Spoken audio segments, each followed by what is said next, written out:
سورۃ الفاتحہ۔ سورہ فاتحہ کا تعارف، مقام نزول۔ اکثر علماء کے نزدیک سورہ فاتحہ مکہ مکرمہ میں نازل ہوئی ہے۔ امام مجاہد رحمۃ اللہ تعالی علیہ فرماتے ہیں سورہ فاتحہ مدینہ منورہ میں نازل ہوئی ہے، اور ایک قول یہ ہے کہ سورہ فاتحہ 2 مرتبہ نازل ہوئی، ایک مرتبہ مکہ مکرمہ میں اور دوسری مرتبہ مدینہ منورہ میں نازل ہوئی ہے۔ آیات، کلمات اور حروف کی تعداد، اس صورت میں ایک رکوع، 7 آیتیں، 27 کلمے اور 140 حروف ہیں۔ سورہ فاتحہ کے اسماء اور ان کی وجہ تسمیہ۔ اس سورت کے متعدد نام ہیں، اور ناموں کا زیادہ ہونا اس کی فضیلت اور شرف کی دلیل ہے۔ اس کے مشہور 15 نام یہ ہیں۔ نمبر 1، سورہ فاتحہ۔ سورہ فاتحہ سے قرآن پاک کی تلاوت شروع کی جاتی ہے، اور اسی سورت سے قرآن پاک لکھنے کی ابتدا کی جاتی ہے، اس لیے اسے فاتحۃ الکتاب یعنی کتاب کی ابتدا کرنے والی کہتے ہیں۔ نمبر 2، اس سورت کی ابتدا الحمدللہ سے ہوئی، اس مناسبت سے اسے سورۃ الحمد یعنی وہ سورت جس میں اللہ تعالیٰ کی حمد بیان کی گئی ہے کہتے ہیں۔ نمبر 3 اور 4، سورہ فاتحہ قرآن پاک کی اصل ہے، اس بنا پر اسے ام القرآن اور ام الکتاب کہتے ہیں۔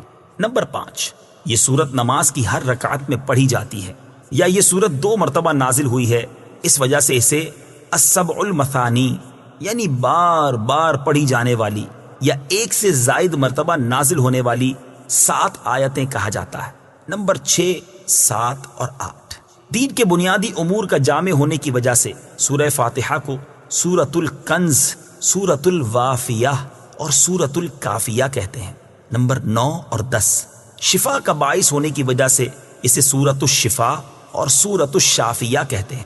نمبر 11، 12، 13، 14 اور 15، دعا پر مشتمل ہونے کی وجہ سے اسے سورۃ الدعاء، سورۃ تعلیم المسئلہ، سورۃ السؤال، سورۃ المناجات اور سورۃ التفویض بھی کہا جاتا ہے۔ سورہ فاتحہ کے فضائل۔ احادیث میں سورت کے بہت سے فضائل بیان کیے گئے، ان میں سے 4 فضائل بیان کرتا ہوں۔ نمبر 1، بخاری شریف کی حدیث ہے، حضرت ابو سعید بن معلا رضی اللہ تعالی عنہ فرماتے ہیں، میں نماز پڑھ رہا تھا تو مجھے نبی کریم صلی اللہ تعالی علیہ وسلم نے بلایا، لیکن میں نے جواب نہ دیا۔ جب نماز سے فارغ ہو کر بارگاہ رسالت صلی اللہ تعالی علیہ وسلم میں حاضر ہوا، میں نے عرض کی، یا رسول اللہ صلی اللہ تعالی علیہ وسلم، میں نماز پڑھ رہا تھا۔ تاجدار رسالت صلی اللہ تعالی علیہ وسلم نے ارشاد فرمایا، کیا اللہ تعالیٰ نے یہ نہیں فرمایا، استجیبوا للہ وللرسول اذا دعاکم، اللہ اور اس کے رسول کی بارگاہ میں حاضر ہو جاؤ جب وہ تمہیں بلائیں۔ پھر ارشاد فرمایا، کیا میں تمہیں تمہارے مسجد سے نکلنے سے پہلے قرآن کریم کی سب سے عظیم سورت نہ سکھاؤں؟ پھر آپ علیہ الصلوۃ والسلام نے میرا ہاتھ پکڑ لیا۔ جب ہم نے نکلنے کا ارادہ کیا تو میں نے عرض کی، یا رسول اللہ صلی اللہ تعالی علیہ وسلم، آپ نے فرمایا تھا کہ میں ضرور تمہیں قرآن مجید کی سب سے عظمت والی سورت سکھاؤں گا۔ ارشاد فرمایا، وہ سورت الحمدللہ رب العالمین ہے، یہی 7 مثانی اور قرآن عظیم ہے جو مجھے عطا فرمائی گئی۔ نمبر 2، مسلم شریف کی حدیث ہے، حضرت عبداللہ ابن عباس رضی اللہ تعالی عنہما فرماتے ہیں، ایک فرشتہ آسمان سے نازل ہوا اور اس نے سید المرسلین صلی اللہ تعالی علیہ وسلم کی بارگاہ میں سلام پیش کر کے عرض کی، یا رسول اللہ صلی اللہ تعالی علیہ وسلم، آپ کو ان 2 نوروں کی بشارت ہو جو آپ کے علاوہ اور کسی نبی کو عطا نہیں کیے گئے، اور وہ 2 نور یہ ہیں، نمبر 1 سورہ فاتحہ، نمبر 2 سورہ بقرہ کی آخری آیتیں۔ نمبر 3، حضرت ابی بن کعب رضی اللہ تعالی عنہ سے روایت ہے، حضور پر نور صلی اللہ تعالی علیہ وسلم نے ارشاد فرمایا، اللہ تعالیٰ نے تورات اور انجیل میں ام القرآن کی مثل کوئی سورت نازل نہیں فرمائی۔ نمبر 4، حضرت عبد الملک بن عمیر رضی اللہ تعالی عنہ سے روایت ہے، نبی کریم صلی اللہ تعالی علیہ وسلم نے ارشاد فرمایا، سورہ فاتحہ ہر مرض کے لیے شفا ہے۔ سورہ فاتحہ کے مضامین۔ اس سورت میں یہ مضامین بیان کیے گئے ہیں۔ نمبر 1، اس سورت میں اللہ تعالیٰ کی حمد و ثنا کا بیان ہے۔ نمبر 2، اللہ تعالیٰ کے رب ہونے، اس کے رحمان اور رحیم ہونے، نیز مخلوق کے مرنے کے بعد دوبارہ زندہ کیے جانے اور قیامت کے دن ان کے اعمال کی جزا ملنے کا ذکر ہے۔ نمبر 3، صرف اللہ تعالیٰ کے عبادت کا مستحق ہونے اور اس کے حقیقی مددگار ہونے کا تذکرہ ہے۔ نمبر 4، دعا کے آداب کا بیان اور اللہ تعالیٰ سے دین حق اور صراط مستقیم کی طرف ہدایت ملنے نیک لوگوں کے حال سے موافقت اور گمراہوں سے اجتناب کی دعا مانگنے کی تعلیم ہے۔ یہ چند وہ چیزیں بیان کی گئی ہیں جن کا سورہ فاتحہ میں تفصیلی ذکر ہے، البتہ اجمالی طور پر اس سورت میں بے شمار چیزوں کا بیان ہے۔ امیر المومنین حضرت علی المرتضیٰ کرم اللہ تعالی وجہہ الکریم فرماتے ہیں، اگر میں چاہوں تو سورہ فاتحہ کی تفسیر سے 70 اونٹ بھروا دوں۔ اعلی حضرت امام احمد رضا خان علیہ رحمت الرحمن حضرت علی المرتضیٰ کرم اللہ تعالی وجہ الکریم کا یہ قول نقل کرنے کے بعد فرماتے ہیں، ایک اونٹ کئے یعنی کتنے ہی من کا بوجھ اٹھاتا ہے، اور ہر من میں کئے یعنی کتنے ہزار اجزاء ہوتے ہیں، ان کا حساب لگایا جائے تو یہ حساب سے تقریباً 25 لاکھ جز بنتے ہیں۔ یہ فقط سورہ فاتحہ کی تفسیر ہے۔ سورہ فاتحہ سے متعلق شرعی مسائل۔ نمبر 1، نماز میں سورہ فاتحہ پڑھنا واجب ہے۔ امام اور تنہا نماز پڑھنے والا اپنی زبان سے سورہ فاتحہ پڑھے گا، جبکہ مقتدی امام کے پیچھے خاموش رہے گا، اور جہری نماز میں اس کی قراءت بھی سنے گا، اور اس کا یہی عمل پڑھنے کے حکم میں ہے۔ اللہ تعالیٰ نے قرآن پاک میں تلاوت کے وقت مقتدی کو خاموش رہنے اور قراءت سننے کا حکم دیتے ہوئے ارشاد فرمایا، وَإِذَا قُرِئَ الْقُرْآنُ فَاسْتَمِعُوا لَهُ وَأَنصِتُوا لَعَلَّكُمْ تُرْحَمُونَ۔ ترجمہ، اور جب قرآن پڑھا جائے تو اسے غور سے سنو اور خاموش رہو تاکہ تم پر رحم کیا جائے۔ اور حضرت ابو موسیٰ اشعری رضی اللہ تعالی عنہ سے روایت ہے، حضور اقدس صلی اللہ تعالی علیہ وسلم نے ارشاد فرمایا، جب امام قراءت کرے تو تم خاموش رہو۔ ابن ماجہ کی ایک اور حدیث ہے، حضرت جابر بن عبداللہ رضی اللہ تعالی عنہ سے روایت ہے، نبی کریم صلی اللہ تعالی علیہ وسلم نے ارشاد فرمایا، جس شخص کا کوئی امام ہو تو امام کا پڑھنا ہی مقتدی کا پڑھنا ہے۔ ان کے علاوہ اور بہت سی احادیث میں امام کے پیچھے مقتدی کے خاموش رہنے کے بارے میں بیان کیا گیا ہے۔ امام اعظم کا مناظرہ۔ امام فخر الدین رازی رحمت اللہ تعالی علیہ فرماتے ہیں، مدینہ منورہ کے چند علماء امام ابو حنیفہ رضی اللہ تعالیٰ عنہ کے پاس اس غرض سے آئے کہ وہ امام کے پیچھے مقتدی کی قراءت کرنے کے معاملے میں ان سے مناظرہ کریں۔ امام ابو حنیفہ رضی اللہ تعالیٰ عنہ نے ان سے فرمایا، سب سے مناظرہ کرنا میرے لیے ممکن نہیں، آپ ایسا کریں کہ مناظرے کا معاملہ اس کے سپرد کر دیں جو آپ سب سے زیادہ علم والا ہے، تاکہ میں اس کے ساتھ مناظرہ کروں۔ انہوں نے ایک عالم کی طرف اشارہ کیا تو امام ابو حنیفہ رضی اللہ تعالیٰ عنہ نے فرمایا، کیا یہ تم سب سے زیادہ علم والا ہے؟ انہوں نے جواب دیا، ہاں۔ امام ابو حنیفہ رضی اللہ تعالیٰ عنہ نے فرمایا، کیا میرا اس کے ساتھ مناظرہ کرنا تم سب کے ساتھ مناظرہ کرنے کی طرح ہے؟ انہوں نے کہا، ہاں۔ امام ابو حنیفہ رضی اللہ تعالیٰ عنہ نے فرمایا، اس کے خلاف جو دلیل قائم ہوگی وہ گویا کہ تمہارے خلاف قائم ہوگی؟ انہوں نے جواب دیا، ہاں۔ امام ابو حنیفہ رضی اللہ تعالیٰ عنہ نے فرمایا، اگر میں اس کے ساتھ مناظرہ کروں اور دلیل میں اس پر غالب آ جاؤں تو وہ دلیل تم پر بھی لازم ہوگی؟ انہوں نے کہا، ہاں۔ امام ابو حنیفہ رضی اللہ تعالیٰ عنہ نے دریافت کیا، وہ دلیل تم پر کیسے لازم ہوگی؟ انہوں نے جواب دیا، اس لیے کہ ہم اسے اپنا امام بنانے پر راضی ہیں تو اس کی بات ہماری بات ہوگی۔ امام ابو حنیفہ رضی اللہ تعالیٰ عنہ نے فرمایا، ہم بھی تو یہی کہتے ہیں کہ جب ہم نے ایک شخص کو نماز میں اپنا امام مان لیا تو اس کا قراءت کرنا ہمارا قراءت کرنا ہے اور وہ ہماری طرف سے نائب ہے۔ امام ابو حنیفہ رضی اللہ تعالی عنہ کی یہ بات سن کر سب نے اقرار کر لیا کہ امام کے پیچھے مقتدی قراءت نہیں کرے گا۔ نمبر 2، نماز جنازہ میں خاص دعا یاد نہ ہو تو دعا کی نیت سے سورہ فاتحہ پڑھنا جائز ہے، جبکہ قراءت کی نیت سے پڑھنا جائز نہیں۔ بسم اللہ الرحمن الرحیم۔ ترجمہ، اللہ کے نام سے شروع جو نہایت مہربان رحمت والا ہے۔ بسم اللہ، اللہ کے نام سے شروع۔ تفسیر صراط الجنان میں اس کی تفسیر کچھ اس طرح ہے۔ علامہ احمد ساوی رحمت اللہ تعالی علیہ فرماتے ہیں، قرآن مجید کی ابتدا بسم اللہ سے اس لیے کی گئی تاکہ اللہ تعالیٰ کے بندے اس کی پیروی کرتے ہوئے ہر اچھے کام کی ابتدا بسم اللہ سے کریں، اور حدیث پاک میں بھی اچھے اور اہم کام کی ابتدا بسم اللہ سے کرنے کی ترغیب دی گئی ہے۔ چنانچہ حضرت ابو ہریرہ رضی اللہ تعالی عنہ سے روایت ہے، حضور پر نور صلی اللہ تعالی علیہ وسلم نے ارشاد فرمایا، جس اہم کام کی ابتدا بسم اللہ الرحمن الرحیم سے نہ کی گئی تو وہ ادھورا رہ جاتا ہے۔ لہٰذا تمام مسلمانوں کو چاہیے کہ وہ ہر نیک اور جائز کام کی ابتدا بسم اللہ الرحمن الرحیم سے کریں، اس کی بہت برکت ہے۔ الرحمن الرحیم، جو بہت مہربان رحمت والا ہے۔ امام فخر الدین رازی رحمت اللہ تعالی علیہ فرماتے ہیں، اللہ تعالیٰ نے اپنی ذات کو رحمان اور رحیم فرمایا تو یہ اس کی شان سے بعید ہے کہ وہ رحم نہ فرمائے۔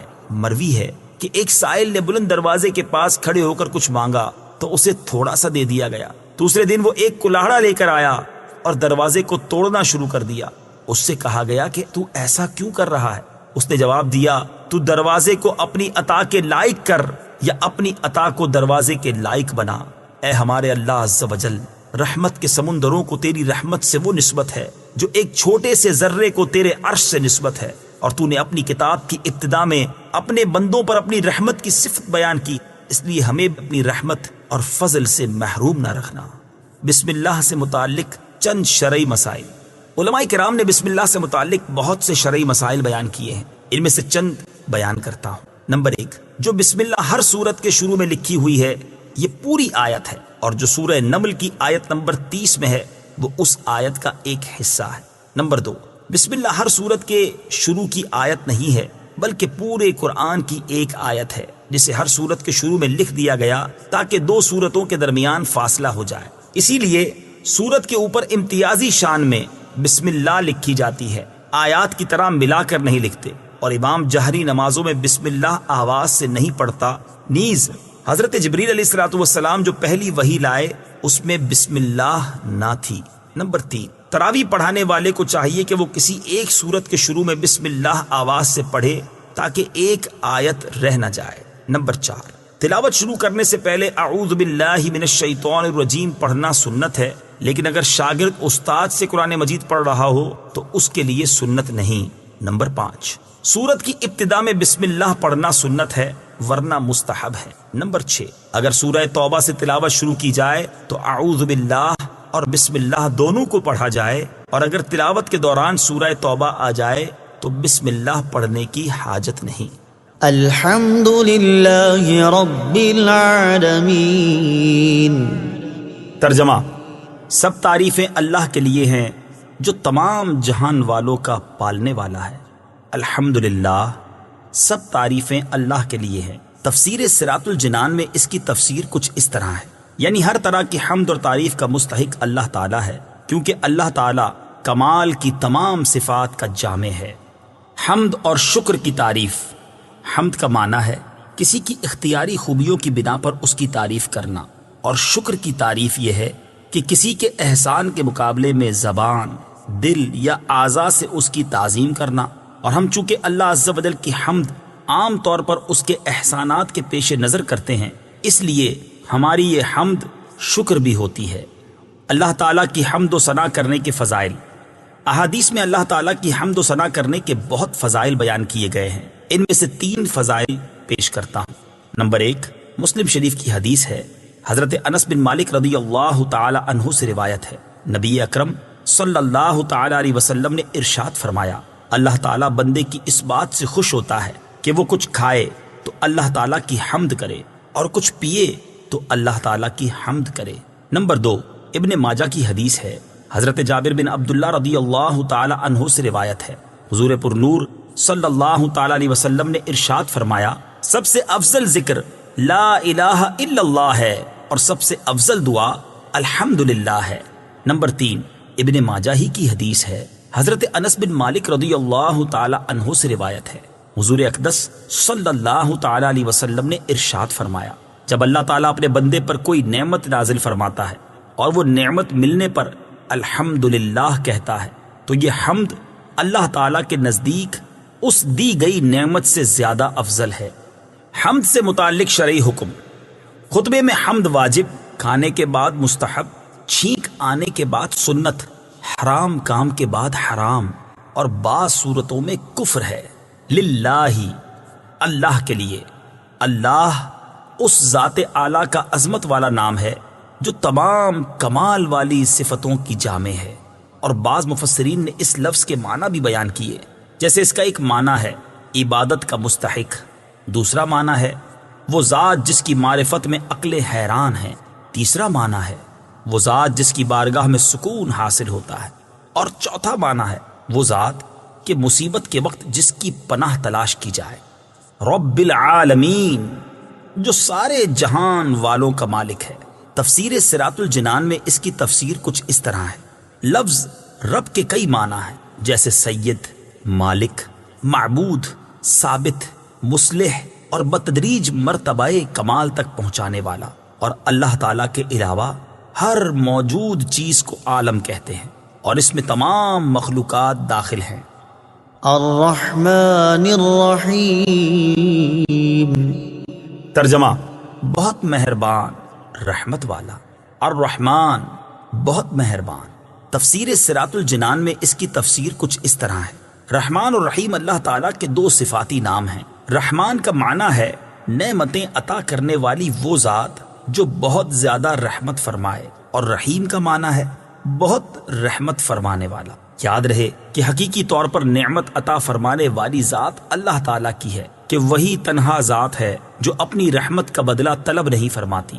ہر چھوٹی بڑی، ظاہری، باطنی، جسمانی، روحانی، دنیاوی اور اخروی نعمت اللہ تعالیٰ ہی عطا فرماتا ہے، اور دنیا میں جس شخص تک جو نعمت پہنچتی ہے وہ اللہ تعالیٰ کی رحمت ہی سے ہے، کیونکہ کسی کے دل میں رحم کا جذبہ پیدا کرنا، رحم کرنے پر قدرت دینا، نعمت کو وجود میں لانا، دوسرے کا اس نعمت سے فائدہ اٹھانا اور فائدہ اٹھانے کے لیے اعضاء کی سلامتی عطا کرنا، یہ سب اللہ تعالیٰ کی طرف سے ہی ہے۔ اللہ تعالیٰ کی وسیع رحمت دیکھ کر گناہوں پر بے باک نہیں ہونا چاہیے۔ ابو عبداللہ محمد بن احمد قرطبی رحمت اللہ تعالی علیہ فرماتے ہیں، اللہ تعالیٰ نے رب العالمین کے بعد اپنے دو اوصاف رحمان اور رحیم بیان فرمائے۔ اس کی وجہ یہ ہے کہ جب اللہ تعالیٰ نے فرمایا کہ وہ رب العالمین ہے، تو اس سے سننے اور پڑھنے والے کے دل میں اللہ تعالیٰ کی عظمت کی وجہ سے اس کا خوف پیدا ہوا، تو اس کے ساتھ ہی اللہ تعالیٰ کے دو اوصاف رحمان اور رحیم ذکر کر دیے گئے، جن کے ضمن میں اللہ تعالیٰ کی اطاعت کرنے کی ترغیب ہے۔ یوں ترہیب اور ترغیب دونوں کا بیان ہو گیا، تاکہ بندہ اللہ تعالیٰ کی اطاعت کرنے کی طرف اچھی طرح راغب ہو اور اس کی نافرمانی کرنے سے رکنے کی خوب کوشش کرے۔ قرآن مجید میں اور مقامات پر اللہ تعالیٰ کی رحمت اور اس کے عذاب دونوں کو واضح طور پر ایک ساتھ ذکر کیا گیا ہے۔ چنانچہ اللہ تعالیٰ ارشاد فرماتا ہے، نبئ عبادی انی انا الغفور الرحیم وان عذابی هو العذاب الالیم۔ ترجمہ: میرے بندوں کو خبر دو کہ بے شک میں ہی بخشنے والا مہربان ہوں، اور بے شک میرا ہی عذاب دردناک عذاب ہے۔ اور ارشاد فرمایا، غافر الذنب وقابل التوب شدید العقاب ذی الطول لا الہ الا هو الیہ المصیر۔ ترجمہ: گناہ بخشنے والا اور توبہ قبول کرنے والا، سخت عذاب دینے والا، بڑے انعام عطا فرمانے والا ہے، اس کے سوا کوئی معبود نہیں، اسی کی طرف پھرنا ہے۔ نیز حضرت ابو ہریرہ رضی اللہ تعالی عنہ سے روایت ہے، رسول اللہ صلی اللہ تعالی علیہ وسلم نے ارشاد فرمایا، اگر مومن جان لیتا کہ اللہ تعالیٰ کے پاس کتنا عذاب ہے تو کوئی بھی اس کی جنت کی امید نہ رکھتا، اور اگر کافر جان لیتا کہ اللہ تعالیٰ کے پاس کتنی رحمت ہے تو اس کی جنت سے کوئی نا امید نہ ہوتا۔ لہٰذا ہر مسلمان کو چاہیے کہ وہ امید اور خوف کے درمیان رہے، اور اللہ تعالیٰ کی رحمت کی وسعت دیکھ کر گناہوں پر بے باک نہ ہو، اور نہ ہی اللہ تعالیٰ کے عذاب کی شدت دیکھ کر اس کی رحمت سے مایوس ہو۔ کسی کو رحمان اور رحیم کہنے کے بارے میں شرعی حکم، اللہ تعالیٰ کے علاوہ کسی اور کو رحمان کہنا جائز نہیں، جبکہ رحیم کہا جا سکتا ہے، جیسے قرآن مجید میں اللہ تعالیٰ نے اپنے حبیب صلی اللہ تعالی علیہ وسلم کو بھی رحیم فرمایا ہے۔ چنانچہ ارشاد باری تعالی ہے، لقد جاءكم رسول من أنفسكم عزيز عليه ما عنتم حريص عليكم بالمؤمنين رؤوف رحيم۔ ترجمہ: بے شک تمہارے پاس تم میں سے وہ عظیم رسول تشریف لے آئے جن پر تمہارا مشقت میں پڑنا بہت بھاری گزرتا ہے۔ وہ تمہاری بھلائی کے نہایت چاہنے والے مسلمانوں پر بہت مہربان رحمت فرمانے والے ہیں۔ مالک یوم الدین، ترجمہ: جزا کے دن کا مالک۔ مالک یوم الدین، جزا کے دن کا مالک۔ تفسیر صراط الجنان میں اس کی تفسیر کچھ اس طرح ہے: جزا کے دن سے مراد قیامت کا دن ہے کہ اس دن نیک اعمال کرنے والے مسلمانوں کو ثواب ملے گا اور گناہ گاروں اور کافروں کو سزا ملے گی، جبکہ مالک اسے کہتے ہیں جو اپنی ملکیت میں موجود چیزوں میں جیسے چاہے تصرف کرے۔ اللہ تعالیٰ اگرچہ دنیا اور آخرت دونوں کا مالک ہے، لیکن یہاں قیامت کے دن کو بطور خاص اس لیے ذکر کیا تاکہ اس دن کی اہمیت دل میں بیٹھے۔ نیز دنیا کے مقابلے میں آخرت میں اللہ تعالیٰ کے مالک ہونے کا ظہور زیادہ ہوگا، کیونکہ اس دن کسی کے پاس ظاہری سلطنت بھی نہ ہوگی جو اللہ تعالیٰ نے دنیا میں لوگوں کو عطا فرمائی تھی۔ اس لیے یہاں خاص طور پر قیامت کے دن کی ملکیت کا ذکر کیا گیا۔ ایاک نعبد و ایاک نستعین، ترجمہ: ہم تیری ہی عبادت کرتے ہیں اور تجھ ہی سے مدد چاہتے ہیں۔ ایاک نعبد و ایاک نستعین، ہم تیری ہی عبادت کرتے ہیں اور تجھ ہی سے مدد چاہتے ہیں۔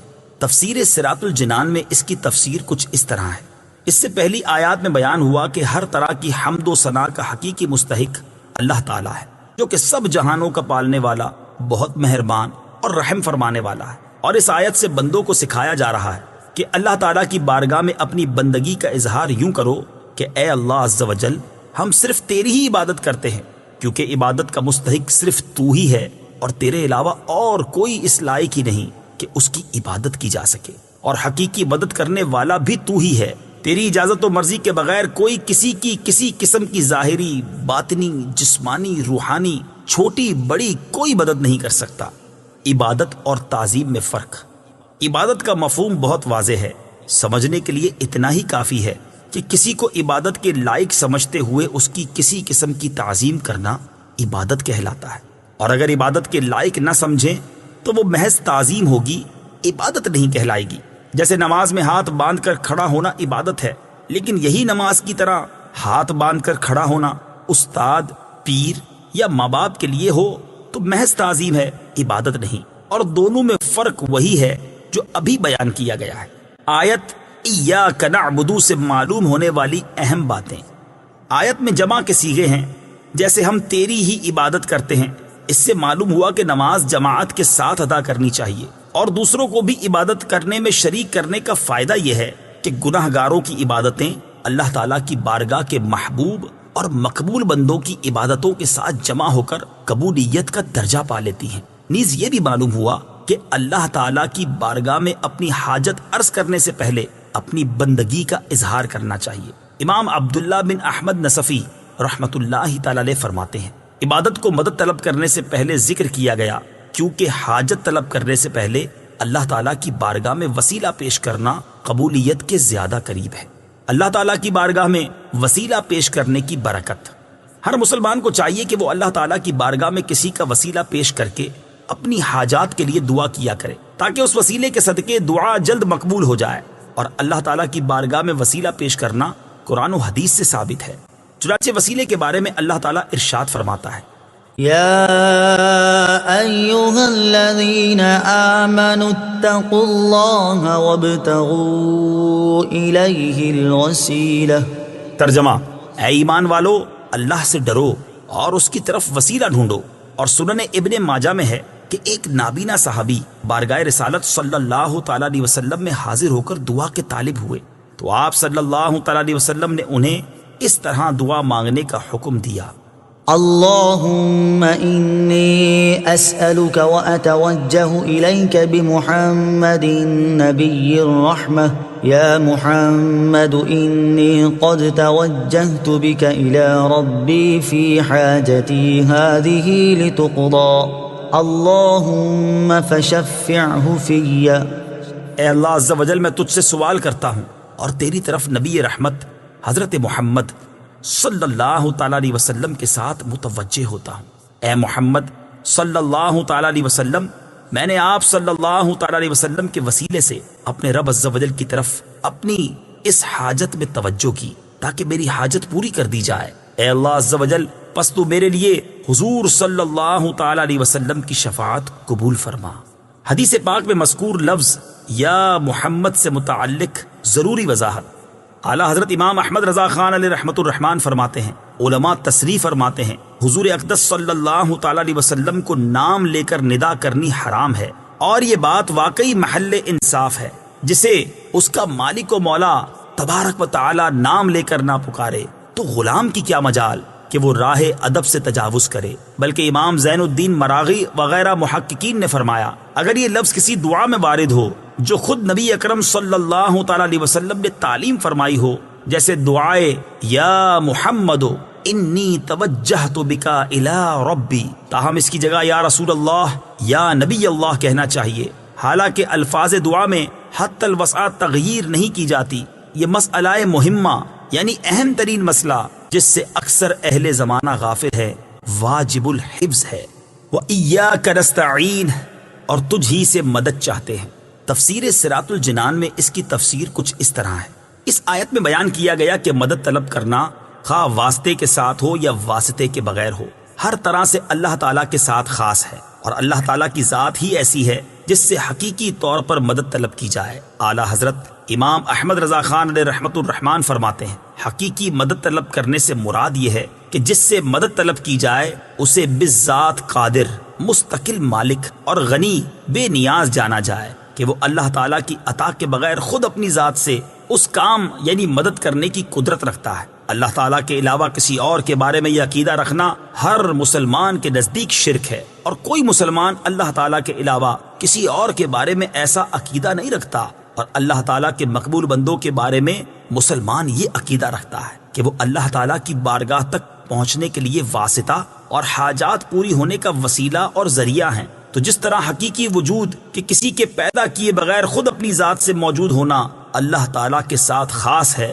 اس کے باوجود کسی کو موجود کہنا اس وقت تک شرک نہیں جب تک وہی حقیقی وجود مراد نہ لیا جائے۔ یوں ہی حقیقی علم کہ کسی کی عطا کے بغیر خود اپنی ذات سے ہو، اور حقیقی تعلیم کہ کسی چیز کی محتاجی کے بغیر از خود کسی کو سکھانا اللہ تعالیٰ کے ساتھ خاص ہے، اس کے باوجود دوسرے کو عالم کہنا یا اس سے علم طلب کرنا اس وقت تک شرک نہیں ہو سکتا جب تک وہی اصلی معنی مقصود نہ ہو۔ تو اسی طرح کسی سے مدد طلب کرنے کا معاملہ ہے کہ اس کا حقیقی معنی اللہ تعالیٰ کے ساتھ خاص ہے، اور وسیلہ و واسطہ کے معنی میں اللہ تعالیٰ کے علاوہ کے لیے ثابت ہے اور حق ہے، بلکہ یہ معنی تو غیر خدا ہی کے لیے خاص ہیں، کیونکہ اللہ تعالیٰ وسیلہ اور واسطہ بننے سے پاک ہے۔ اس سے اوپر کون ہے کہ یہ اس کی طرف وسیلہ ہوگا، اور اس کے سوا حقیقی حاجت روا کون ہے کہ یہ بیچ میں واسطہ بنے گا؟ بد مذہبوں کی طرف سے ہونے والا ایک اعتراض ذکر کر کے اس کے جواب میں فرماتے ہیں، یہ نہیں ہو سکتا کہ خدا سے توسل کر کے اسے کسی کے یہاں وسیلہ اور ذریعہ بنایا جائے۔ اس وسیلہ بننے کو ہم اولیاء کرام سے مانگتے ہیں کہ وہ دربار الہی میں ہمارا وسیلہ، ذریعہ اور قضائے حاجات کا واسطہ ہو جائیں۔ اس بے وقوفی کے سوال کا جواب اللہ تعالیٰ نے اس آیت کریمہ میں دیا ہے۔ وَلَوْ أَنَّهُمْ إِذ ظَلَمُوا أَنفُسَهُمْ جَاءُوكَ فَاسْتَغْفَرُوا اللَّهَ واستغفر لهم الرسول لوجدوا الله توابا رحيما۔ ترجمہ، اور جب وہ اپنی جانوں پر ظلم یعنی گناہ کر کے تیرے پاس حاضر ہوں اور اللہ سے معافی چاہیں اور معافی مانگیں ان کے لیے رسول، تو بے شک اللہ کو توبہ قبول کرنے والا مہربان پائیں گے۔ کیا اللہ تعالیٰ اپنے آپ نہیں بخش سکتا تھا؟ پھر کیوں یہ فرمایا کہ اے نبی تیرے پاس حاضر ہوں اور تو اللہ سے ان کی بخشش چاہے تو یہ دولت و نعمت پائیں؟ یہی ہمارا مطلب ہے جو قرآن کی آیت صاف فرما رہی ہے۔ زیر تفسیر آیت کریمہ کے بارے میں مزید تفصیل جاننے کے لیے فتاوی رضویہ کی 21ویں جلد میں موجود اعلیٰ حضرت امام احمد رضا خان علیہ رحمۃ الرحمان کا رسالہ برکات الامداد لأہل الاستمداد یعنی مدد طلب کرنے والوں کے لیے امداد کی برکتیں، اس کا مطالعہ فرمائیں۔ اللہ تعالیٰ کی عطا سے بندوں کا مدد کرنا اللہ تعالیٰ ہی کا مدد کرنا ہوتا ہے۔ یاد رہے کہ اللہ تعالیٰ اپنے بندوں کو دوسروں کی مدد کرنے کا اختیار دیتا ہے، اور اس اختیار کی بنا پر ان بندوں کا مدد کرنا اللہ تعالیٰ ہی کا مدد کرنا ہوتا ہے۔ جیسے غزوہ بدر میں فرشتوں نے آ کر صحابہ کرام رضی اللہ تعالیٰ عنہم کی مدد کی، لیکن اللہ تعالیٰ نے ارشاد فرمایا وَلَقَدْ نَصَرَكُمُ اللَّهُ بِبَدْرٍ وَأَنْتُمْ أَذِلَّةٌ۔ ترجمہ: اور بے شک اللہ نے بدر میں تمہاری مدد کی جب تم بالکل بے سر و سامان تھے۔ یہاں فرشتوں کی مدد کو اللہ تعالیٰ کی مدد کہا گیا۔ اس کی وجہ یہی ہے کہ فرشتوں کو مدد کرنے کا اختیار اللہ تعالیٰ کے دینے سے ہے، تو حقیقتاً یہ اللہ تعالیٰ ہی کی مدد ہوئی۔ یہی معاملہ انبیاء کرام علیہ الصلوۃ والسلام اور اولیاء اعظام رحمۃ اللہ تعالیٰ علیہم کا ہے کہ وہ اللہ عز و جل کی عطا سے مدد کرتے ہیں، اور حقیقتاً وہ مدد اللہ تعالیٰ کی ہوتی ہے۔ جیسے حضرت سلیمان علیہ نبینا علیہ الصلوۃ والسلام نے اپنے وزیر حضرت آصف بن برخیہ رضی اللہ تعالی عنہ سے تخت لانے کا فرمایا، اور انہوں نے پلک جھپکنے میں تخت حاضر کر دیا۔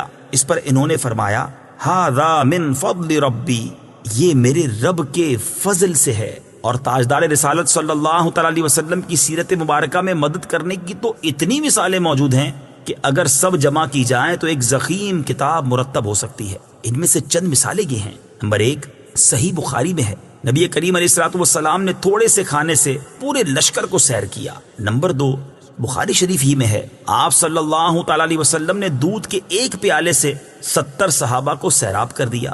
نمبر 3، یہ بھی بخاری شریف میں ہے، انگلیوں سے پانی کے چشمے جاری کر کے 1400 یا اس سے بھی زائد افراد کو سیراب کر دیا۔ نمبر 4، لعاب دہن سے بہت سے لوگوں کو شفا عطا فرمائی۔ اور یہ تمام مددیں چونکہ اللہ تعالیٰ کی عطا کردہ طاقت سے تھی، لہٰذا سب اللہ تعالیٰ کی ہی مددیں ہیں۔ اس بارے میں مزید تفصیل کے لیے فتاوی رضویہ کی 30ویں جلد میں موجود اعلیٰ حضرت امام اہل سنت مولانا شاہ امام احمد رضا خان علیہ رحمت الرحمان کے رسالے الامن والعلا لناعت المصطفیٰ بدافع البلا، یعنی نعت مصطفیٰ صلی اللہ تعالی علیہ وسلم بیان کرنے والوں کے لیے انعامات کا مطالعہ فرمائیے۔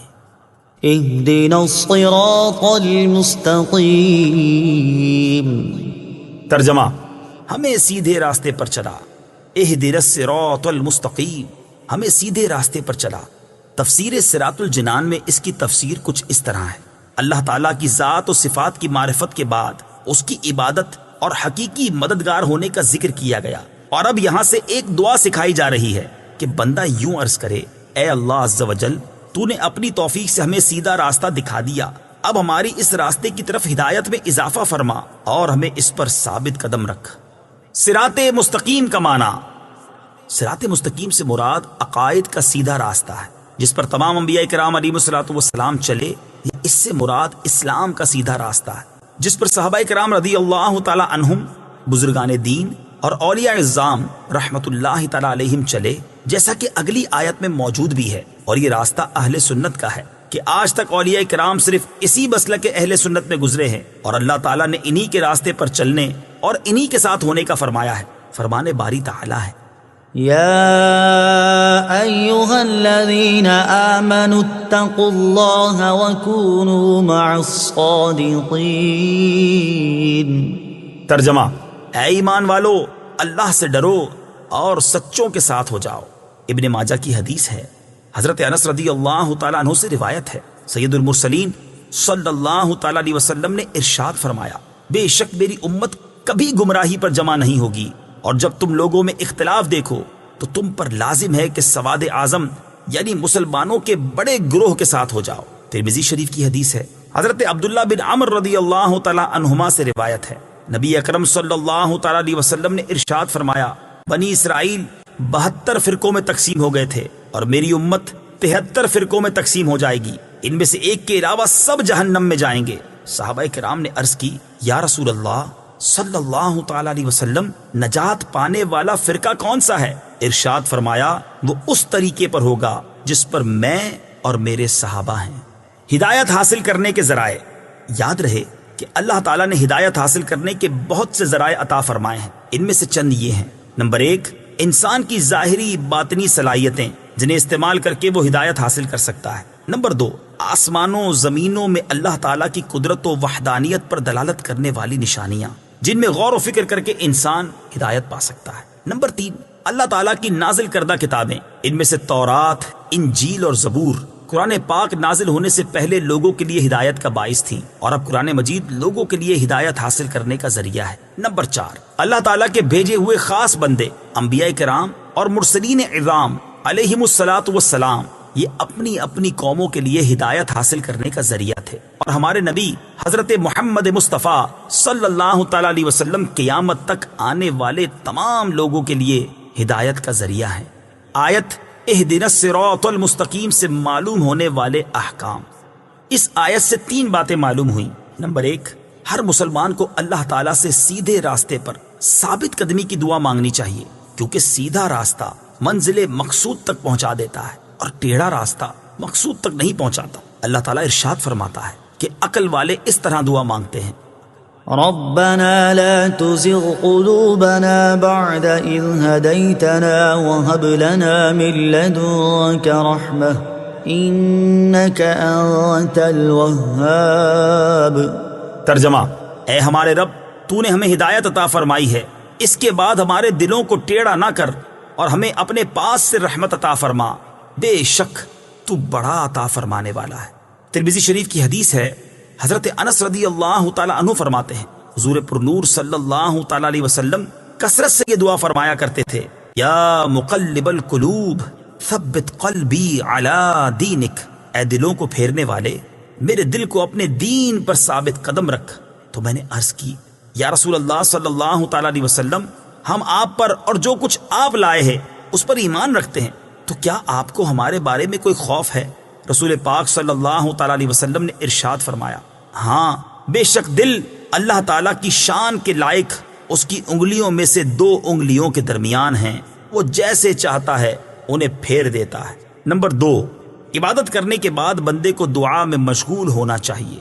نمبر 3، صرف اپنے لیے دعا نہیں مانگنی چاہیے بلکہ سب مسلمانوں کے لیے دعا مانگنی چاہیے کہ اس طرح دعا زیادہ قبول ہوتی ہے۔ صراط الذين أنعمت عليهم غير المغضوب عليهم ولا الضالين۔ ترجمہ: ان لوگوں کا راستہ جن پر تو نے احسان کیا، نہ کہ ان کا راستہ جن پر غضب ہوا اور نہ بہکے ہوئوں کا۔ صراط الذین انعمت علیہم، ان لوگوں کا راستہ جن پر تو نے احسان کیا۔ تفسیر صراط الجنان میں اس کی تفسیر کچھ اس طرح ہے۔ یہ جملہ اس سے پہلی آیت کی تفسیر ہے کہ صراط مستقیم سے مراد ان لوگوں کا راستہ ہے جن پر اللہ تعالیٰ نے احسان و انعام فرمایا، اور جن لوگوں پر اللہ تعالیٰ نے اپنا فضل و احسان فرمایا ہے ان کے بارے میں ارشاد فرماتا ہے: ومن يطع الله والرسول فأولئك مع الذين أنعم الله عليهم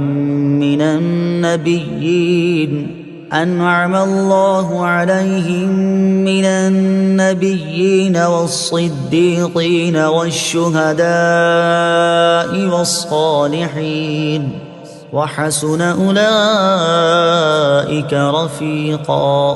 ترجمہ: اور جو اللہ اور رسول کی اطاعت کرے تو وہ ان لوگوں کے ساتھ ہوں گے جن پر اللہ نے فضل کیا، یعنی انبیاء اور صدیقین اور شہداء اور صالحین، اور یہ کتنے اچھے ساتھی ہیں۔ آیت صراط الذین انعمت علیہم سے معلوم ہونے والے مسائل۔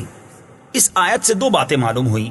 نمبر 1، جن امور پر بزرگان دین کا عمل رہا وہ صراط مستقیم میں داخل ہے۔ نمبر 2، امام فخر الدین رازی رحمت اللہ تعالی علیہ فرماتے ہیں، بعض مفسرین نے فرمایا کہ اہدنا الصراط المستقیم کے بعد صراط الذین انعمت علیہم کو ذکر کرنا اس بات کی دلیل ہے کہ مرید ہدایت اور مکاشفہ کے مقامات تک اسی صورت پہنچ سکتا ہے جب وہ کسی ایسے پیر کامل کی پیروی کرے جو درست راستے کی طرف اس کی رہنمائی کرے، غلطیوں اور گمراہیوں کی جگہوں سے اسے بچائے، کیونکہ اکثر لوگوں پر نقص غالب ہے اور ان کی عقل حق کو سمجھنے، صحیح اور غلط میں امتیاز کرنے سے قاصر ہیں۔ تو ایک ایسے کامل شخص کا ہونا ضروری ہے جس کی ناقص شخص پیروی کرے، یہاں تک کہ اس کامل شخص کی عقل کے نور سے اس ناقص شخص کی عقل بھی مضبوط ہو جائے، تو اس صورت میں وہ سعادتوں کے درجات اور کمالات کی بلندیوں تک پہنچ سکتا ہے۔ غیر المغضوب علیہم ولا الضالین، نہ کہ ان کا راستہ جن پر غضب ہوا اور نہ بہکے ہوئوں کا۔ اس کی تفسیر صراط الجنان میں ہے۔ جن پر اللہ تعالیٰ کا غضب ہوا ان سے مراد یہودی اور بہکے ہوئوں سے مراد عیسائی ہیں، جیسا کہ سنن ترمذی جلد 4 صفحہ 444 حدیث نمبر 2964 میں ہے۔ اور امام فخر الدین رازی رحمت اللہ تعالی علیہ نے یہ بھی لکھا ہے کہ جن پر غضب ہوا ان سے مراد بد عمل ہیں اور بہکے ہوئوں سے مراد بد عقیدہ لوگ ہیں۔ ہر مسلمان کو چاہیے کہ وہ عقائد، اعمال، سیرت، صورت، ہر اعتبار سے یہودیوں، عیسائیوں اور تمام کفار سے الگ رہے، نہ ان کے طور طریقے اپنائے اور نہ ہی ان کے رسم و رواج اور فیشن اختیار کرے، اور ان کی دوستیوں اور صحبتوں سے دور رہتے ہوئے اپنے آپ کو قرآن و سنت کے سانچے میں ڈھالنے میں ہی اپنے لیے دونوں جہان کی سعادت تصور کرے۔